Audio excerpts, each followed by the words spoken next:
Om Namo Bhagavate Vasudevaya. Reading from Srimad Bhagavatam, Canto 6, Chapter 5, entitled Narada Muni Cursed by Prajapati Daksha. Text number 21. Iti vyavasita rajan haryashva ekachetasaha prayayustam parikramya panthanam anivartanam. Translation and purport by His Divine Grace Srila Bhaktivedanta Bhaktivedanta Swami Srila Prabhupada ki. Translation. Shukadeva Goswami continued, My dear king, after hearing the instructions of Narada, the Haryashvas, the sons of Prajapati Daksha, were firmly convinced. They all believed in his instructions and reached the same conclusion. Having accepted him as their spiritual master, they circumambulated that great sage and followed the path by which one never returns to this world. From this verse, we can understand the meaning of initiation and the duties of a disciple and spiritual master. The spiritual master never instructs his disciple, take a mantra from me, pay me some money, and by practicing this yoga system, you will become very expert in materialistic life. This is not the duty of a spiritual master. Rather, the spiritual master teaches the disciple how to give up materialistic life. And the disciple's duty is to assimilate his instructions and ultimately follow the path back home, back to Godhead, from whence no one returns to this material world.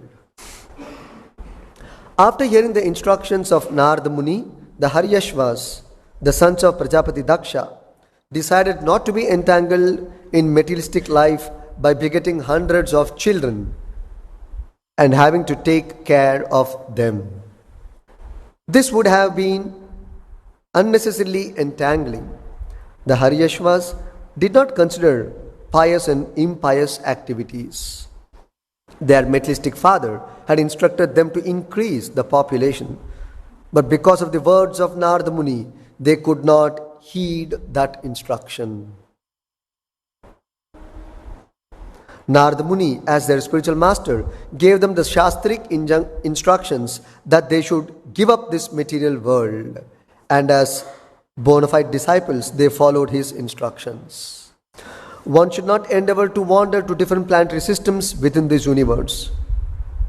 For even if one goes to the topmost planetary system, Brahmaloka, one must return again. Chine punye martyalokam vishanti. The endeavor of karmis are a useless waste of time. One should endeavor to return home, back to Godhead.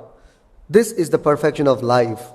As the Lord says in Bhagavad Gita 8.16, Abrahma bhuvana loka punaravartino arjuna mamupete tu kaunteya punarjanma na vidyate. From the highest planet in the material world down to the lowest, all are places of misery wherein repeated birth and death take place. But one who attains to my abode, O son of Kunti, never takes birth again. Thus ends the Bhaktivedanta purport and translation to Canto 6, Chapter 5, Text 21 of Srimad Bhagavatam. Shukadeva Goswami is speaking to Maharaja Parikshit in this verse, Rajan, addressing King Parikshit. Iti Vyavasita, referring to Iti here, referring to the instructions given by Narada Muni to the Haryashvas that was discussed in the earlier chapter.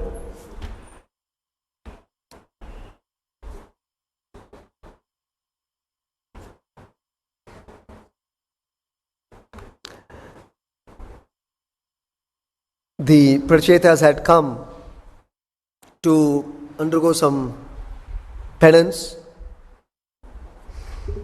on the instruction of their father Daksha Prajapati, and the intention of that penance, which was directed by the sons of Haryashvas, was actually to beget children and to enhance and increase the materialistic way of life, and for which Daksha Prajapati had produced 10,000 sons.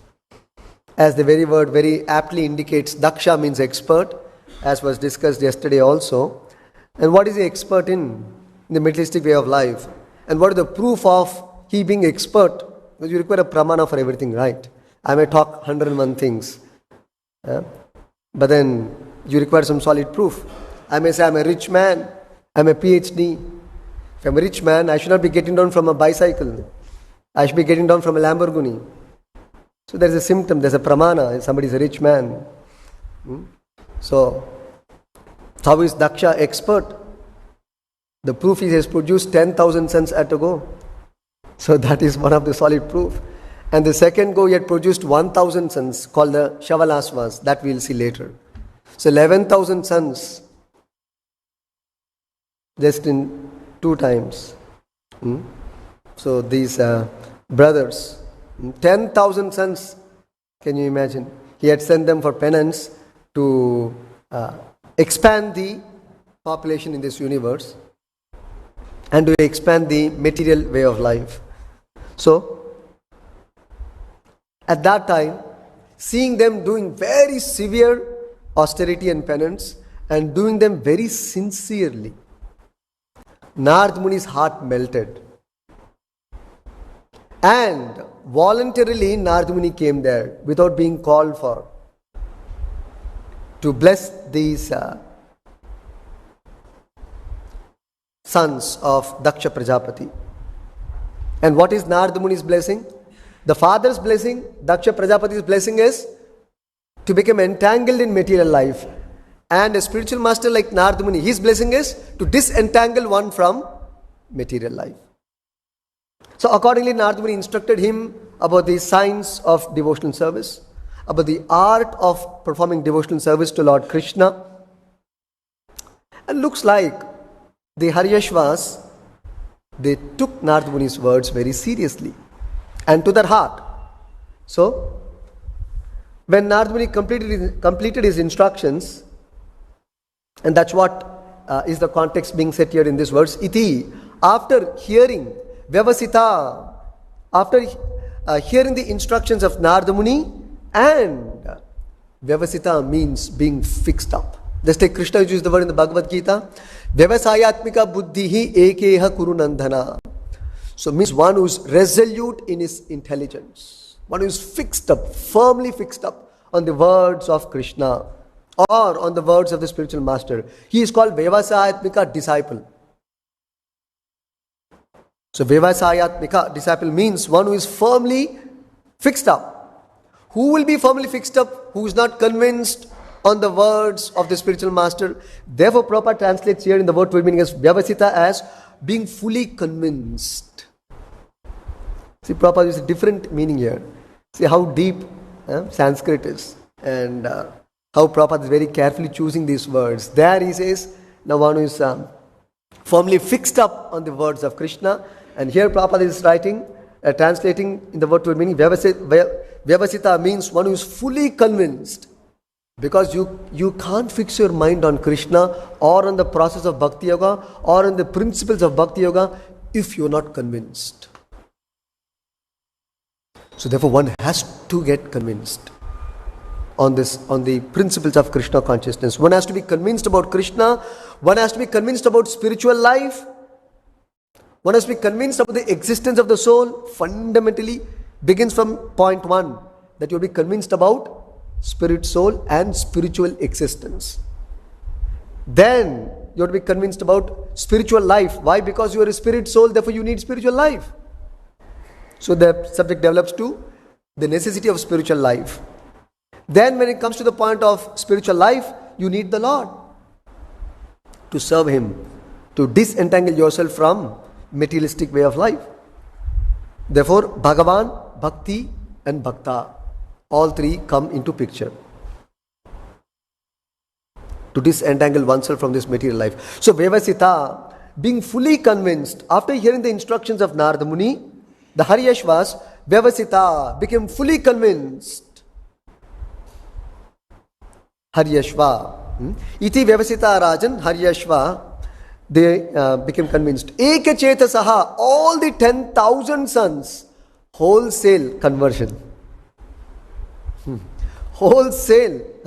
Ekachetasaha, without any deviation. All the 10,000 sons of Daksha Prajapati accepted the conclusions of Narada Muni, directions of Narada Muni, and follow his path. All the brothers together, they took up to Krishna consciousness and gave their life to Krishna. Prayayuhu tam parikramya.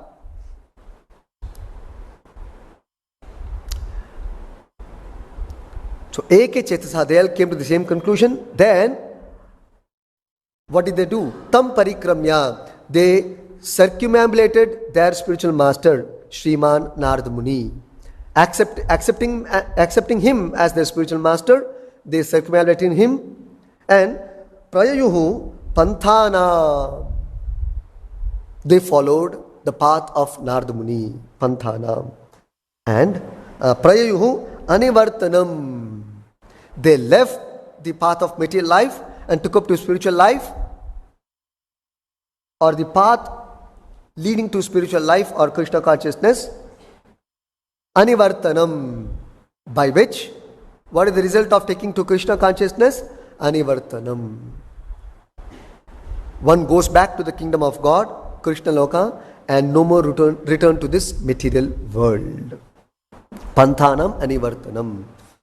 Prayayuhu. So they gave up this materialistic way of life and followed the path of Narada Muni, and therefore they returned to the spiritual world, where there is no more return back to this material world. Yad gatva na nivartante tad dhama paramamama. Krishna also confirms this in the Bhagavad Gita, that one who comes to my abode in the spiritual world, he will not come back to this world of birth and death. So that is the words being spoken here. So you can just imagine when one Eke Chetasaha, same thing Krishna said, Vyavasayatmika Buddhi, Ekeha Kurunandana. The same word is used there, Ekeha, Eka Chetasaha. So when one is firmly believes the words of the spiritual master, then what will be the result? The result will be one is sure to go back home, back to Godhead, for which tam parikramya, one should circumambulate the spiritual master for bestowing us with such a great benediction upon us. Because what else we can do to the spiritual master in return? We cannot do anything much but with folded hands circumambulate the spiritual master. That's all. 3 times at least.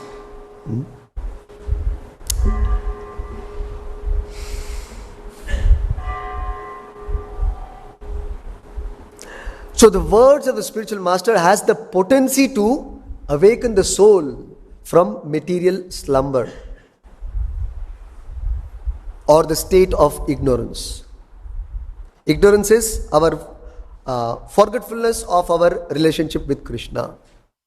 Therefore Krishna describes in Bhagavad Gita, the entire Bhagavad Gita is aimed at one point.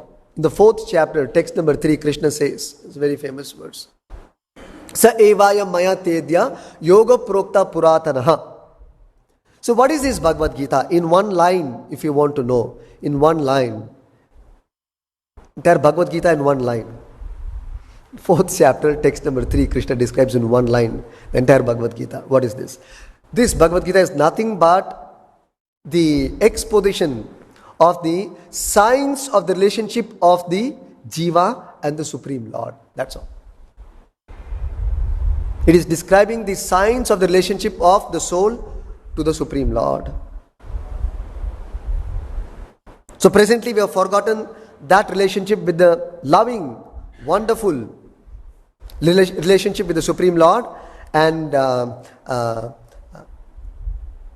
we are entangled in this material world, in this material body, in the bodily concept of life. We are entangled very badly. Therefore, Krishna is very sorry for his part and parcel. Because when the father sees that their children are very badly entangled somewhere, they feel very sorry. Natural, right? Similarly, when Krishna sees that his part and parcels, meaning all of us, the jivas, are entangled very badly in materialistic way of life, the Lord feels very sorry. Therefore, he comes periodically, and he also sends this confidential representative periodically to reclaim us back to him, to somehow convince us that we cannot be happy living in this world. There's no possibility of happiness living in this world. You can make any number of attempts, but all your attempts will fail. All your attempts will fail and must fail. In fact, sometimes if your materialistic attempts are successful, some problem is there. That means he is cheated by Maya. The more one is successful in material life, that means more Maya is successful in cheating you. Her business is getting nice, getting well, and your business is going bad. What is our business? Simply to revive our eternal relationship with Krishna and get out of this material world once and for all. That is our business. If we're not achieving this goal, this end, that means we are failing somewhere. So the more one is convinced about material life, material happiness, whatever this material world has to offer, if one is getting convinced day by day, that means he's becoming more and more entangled, is what we should know. Because when we meet people, when we move in this world, we see, people are convinced about material way of life, that there's a great hope living in this world. If not today, tomorrow. The Ukraine war will end. The India-China war and conflict will come to an end. India-Pakistan war will come to an end. There is a ray of hope tomorrow. There are Nobel Peace Prize winners. There are some, apparently, within quotes, great leaders who bring about mediation between countries, and for which they get Nobel Peace awards. Oh, there is great hope. Or even if there is great disaster in this world, there is so many motivational speakers, entrepreneurs, they'll come and speak, deliver a lecture, inspire us. Yes, there is great hope in this world. And the acharyas come and they say there is no hope in this world. Bhaktivedanta Saraswati Thakur said, unless you are convinced that there is no happiness in this material world, there is no impetus for taking up spiritual life. You will not go back to Godhead so long you have some hope of enjoying in this world. The ticket back to Godhead will be returned back to us.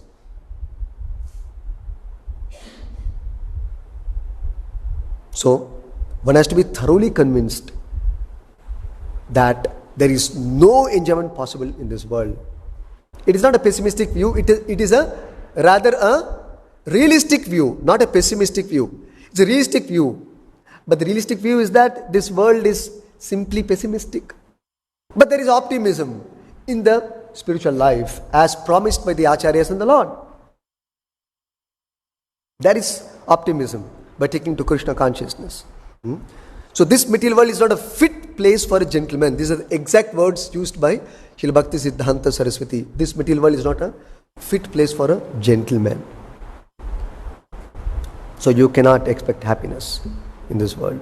Therefore, Krishna wants us to come back to his world, where we can live eternally, happily with him. There's a very nice story quoted by Srila Bhaktivedanta Saraswati Thakur in this regard, which is a good story, but also highly instructive. It's a very adventurous story also, by the way. We all, at least our generation time, there was something called a circus, which was quite prominent. I have myself personally attended quite a few circuses in Chennai. It's very adventurous, at least those days, when we were children. Today it's not so well known, but it's very interesting thing to know, to attend a circus. Obviously in the 18th, 19th centuries, this was a great entertainment. So during Srila Bhaktivedanta Saraswati Thakur's time, there was one famous circus company in India. And generally these circus companies, they go from town to town, village to village, city to city, and set up their tents, the circus tents. At least 200, 300, 400 people will be there in the circus, their entourage. And to set up will take 15, 20 days, or up to 1 month sometimes. So quite a huge setup, very interesting. So they would go, and perform circus for about 1 month or 2 months, and again wind up, and again, it's all makeshift arrangement. So all mobile arrangements are there. Even those days it was known. Mobile arrangement was nothing new. So then they would set up the same tent again, perform a circus like that. So during one such time, one of the famous circus companies of India, they happened to camp in Mayapur. And especially in village, where there is generally no major possibility of entertainment other than dance, drama, singing, and especially circus, which is very engaging, very absorbing. So generally in villages, forget village, because I lived in Chennai for a good number of years, and then even in a city like Chennai, which is so well developed, this circus is declared, so many thousands will go every single day. Maybe 2-3 shows will be there. Even for city people, it is very attractive. So obviously in village, you can just imagine how attractive it must be. And this circus company declared a special show at one point of time, of the particular circus. It was a special show. And the special show is that only one person will attend the circus at a time. Generally it will be about 800, 600, 800 people. So quite a big tent actually it will be. Covered tent basically. So the speciality of the show is only one person will attend the entire circus. So every time they perform circus, only one person will attend. So they thought that's something great. So then, but the fee was little more, obviously. So it was announced and a lot of, publicity was done. And the first day, first show, first person. Imagine the emotions, how it's going to be. There's a long queue. Generally 600, as I said, to 800,000 people attend at a time, at a go. But you have huge queue, but only one person was allowed inside the tent. So he enters the tent, the circus tent. The lights are switched off. And then the coordinator or the MC, whatever, so he declares, "Let the circus begin." He shouts, "Circus, begin." And then the lights on the stage is on. And then the person who comes to perform the circus, he comes with a stick in his hand. And he beats this audience. Audience means actually only one person. Black and blue. The term black and blue, that means left and right he takes him. Nicely he gives him. And he says, "Oh, what's going on? Stop it. No, you wanted the circus. So see the circus." So he's dancing now. When you hit the leg, your leg moves. You hit the hand, your hand, desists from being beaten. And he's running around. I remember sometimes the circus people come, sometimes they call some small children and make us run around. The different kinds of games are there in the circus basically actually. So this man starts running around the entire tent and all this, and that fellow starts chasing him, and all kinds of practically circus happens. Beating him black and blue. I say, stop, enough. No, no, no. Enjama, this is a special show for you.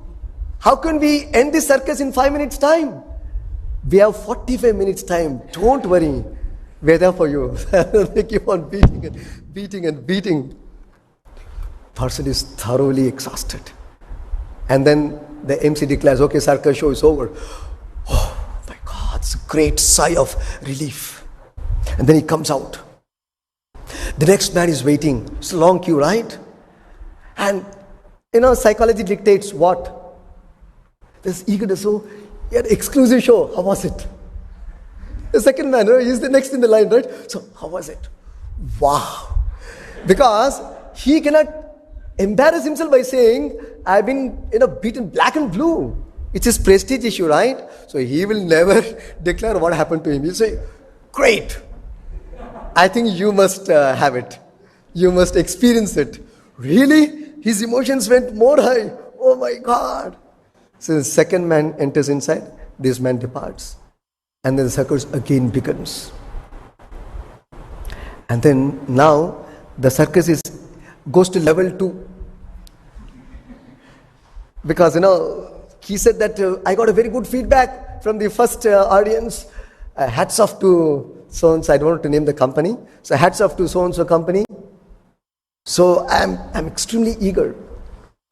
Generally, you take a bite after the show. Here, the bite was taken before the show. So you said, so what was the feedback? Oh, that's just great. I heard from the first man. I'm very eager to experience the show. So let the show begin. And he was given with extra interest, apart from the principle which was given to the first man.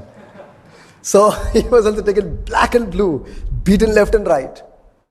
He was thoroughly exhausted. He became sick of this circus. And saying, stop! No, you wanted a special show? You wanted something different? You want a variety, right? Because people in this world are sick of variety. Variety, something new, something like Prabhupada says, the American disease, the Western disease. Always something new, something new. So you want something new. A new show, new additions. Like new choreography, new direction, new settings and props. So have some new thing. And beat black and blue. He comes out. 1 hour is over. Because 15 minutes, grace period, additional interest. So he comes out. Then the third man, his emotions went even more. Oh my God. This guy paid the same bugs meaning rupees, but he got 15 minutes extra. That's great. So he was so eager. The third man is waiting in the line. Oh, when is my turn next? And then the second man comes out. He says, how was it? Oh, my experience was much more thrilling than the first person. Like this, one after the other, they're beaten left and right. So this is the circus show as described by Bhaktivedanta Saraswati Thakur. So what does this indicate? Similarly, in our material life, every time we meet failures, every time we suffer, every time we are frustrated in material life, and with the same set of senses, we are cheated, we are dodged. Just like, Prabhupada used the word, Maya is always dodging us and never giving us our rights. Always being dodged. We're always being dodged for happiness, for eternal life, for pleasure, for eternal relationship, for rasas. Always we're being dodged, but never delivered the product, what we desire. She makes us work and work and work and work, and only sweat remains our benefit. Sweat is the only credit which is awarded to us in this material world. Frustration is the only credit awarded to us. Hope is the only benefit given to us, but never the actual product of eternal life, eternal happiness, eternal knowledge, like that.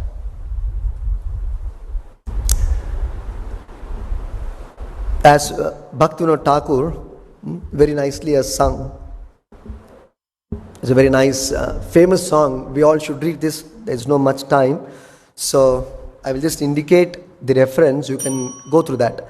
It's a beautiful song called Vidyara Velase.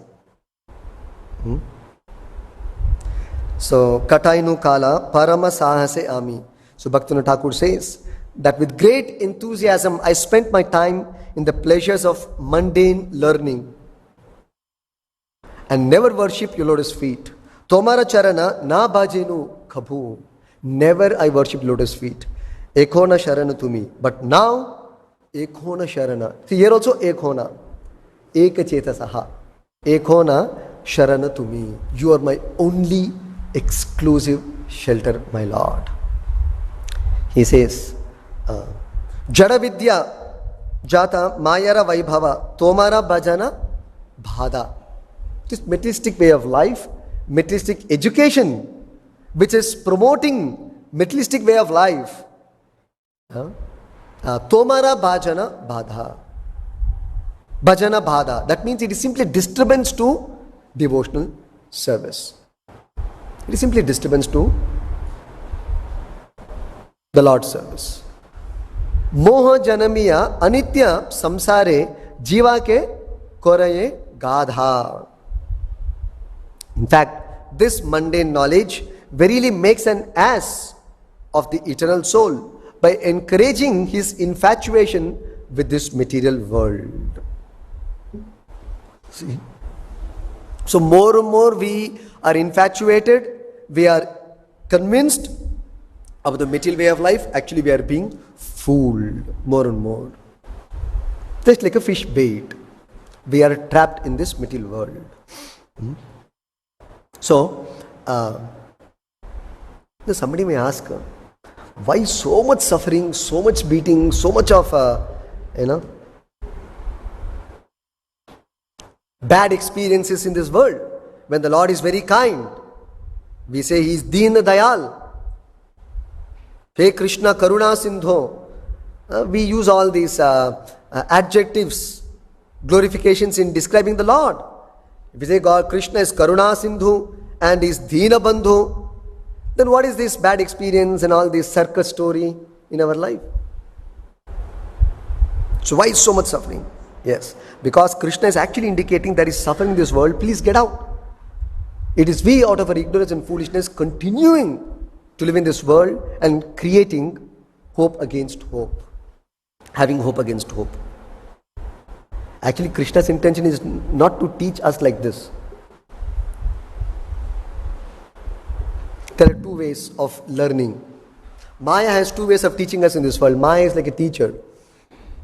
Of course, Prabhupada calls Maya as the superintendent of police in the government of Krishna. The government has the superintendent of police to keep the law in order, the law of the government in place, and to ensure that the government's laws are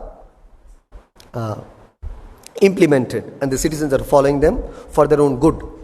So Maya is the enforcement directorate. We call this ED. She is the enforcement directorate of Lord Krishna in this world. So when no forces work, the Maya force will apply. So Maya has two ways of teaching. One is the devotees come and preach, Hare Krishna Prabhu, please chant, take little kaja, take jamun, come for Brahmotsav, beautiful festival. It's a spiritual extravaganza. Enjoy your life. Become Krishna conscious.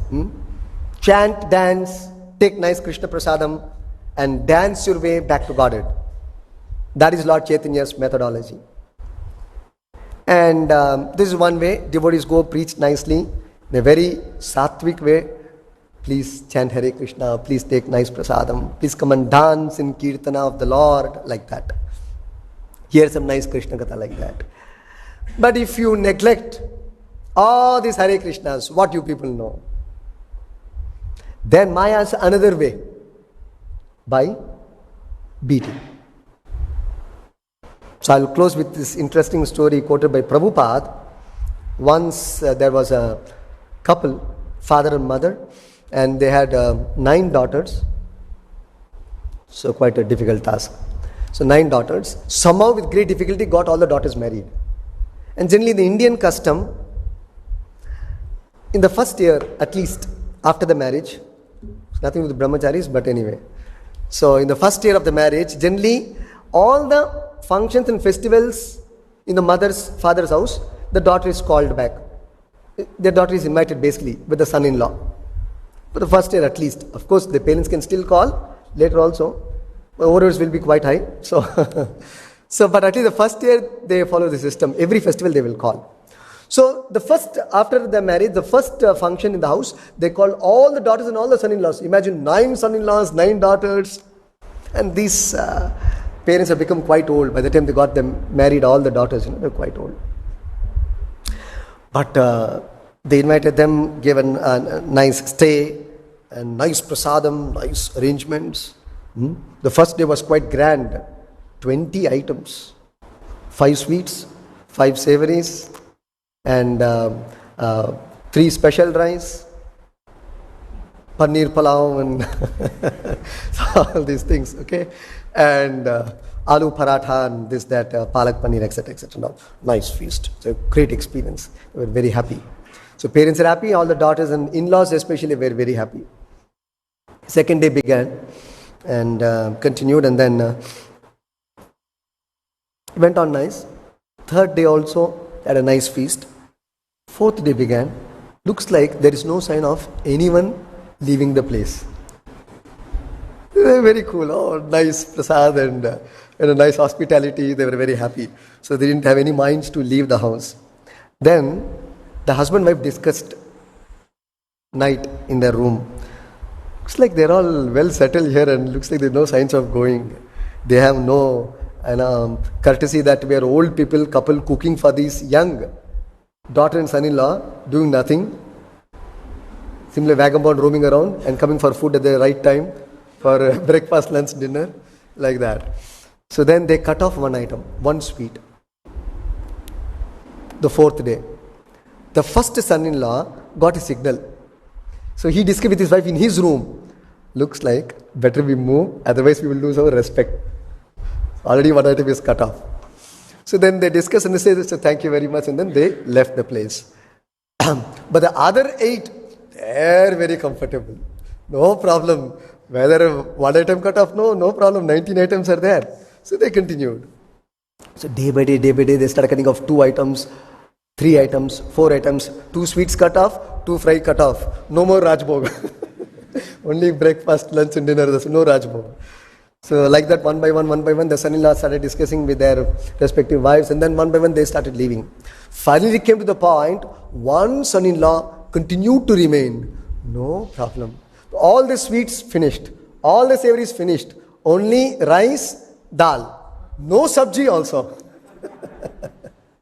Still this daughter and son-in-law, they were perfectly comfortable.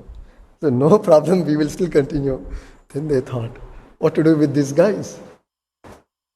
Even after showing so much, this one daughter and son-in-law is not at all leaving. Finally they decided, they brought a stick, actually, literally, and started beating this daughter and son-in-law. You get out of this house, like that. And they actually chased them literally out of the house. So Prabhupada tells his story to indicate exactly like that. Devotees are coming repeatedly and requesting, begging, just like Lord Nityananda Prabhu did, Srila Prabhupada did. Devotees are doing, please chant Hare Krishna, please become devotees. For your good, you become happy. I am not saying you chant Hare Krishna so that I will become happy. You take prasad so that I will become happy. No, you take prasad, you chant Hare Krishna, you become happy. Krishna also telling the same thing. You chant Hare Krishna, you become happy. You are chanting Hare Krishna not for me, for you. Krishna is saying. But we are not listening. So Maya's way is therefore to beat us left and right. Then when it comes to beating them, we say, hey, see, these in-laws are very bad. Give the dog a bad name and hang it. There's a saying in English like that. So like that, finally we think, why at all these suffering? Yes, already indications are there. 1 sweet is cut off, 2 sweets are cut off, savory is cut off, Bombay mixture is cut off, and still you want to continue. So then you require beating. So that is how there is continuous misery given in this world to indicate this is not our place. This is not our place. So our place is in the kingdom of God. Therefore the material way of life is never a source of happiness, simply a source of misery. So the Haryashvas understood this instruction of Narad Muni and took it very seriously. and followed Narada Muni's path than their father's path. For their good and for everyone's good also. We'll stop here. Grantharaj Srimad Bhagavatam ki jai. Shri Prabhupada ki jai.